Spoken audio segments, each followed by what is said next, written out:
El segon concert del 39è Festival de Música del Maresme ja s'ha celebrat a Premià de Dalt. Aquest cop ha estat en Pau Figueres, guitarrista, compositor i productor Premi Enderroc del 2016, qui ha assistit.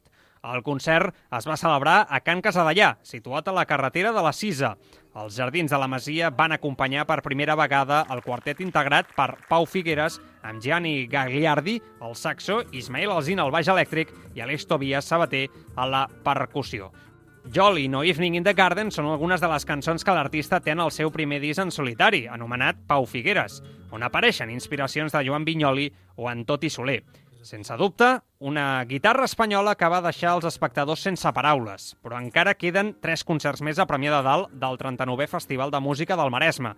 La propera actuació a Premià serà la de l'Orquestra de Cambra Catalana i tindrà lloc el 30 de juliol als Jardins de Can Claramunt.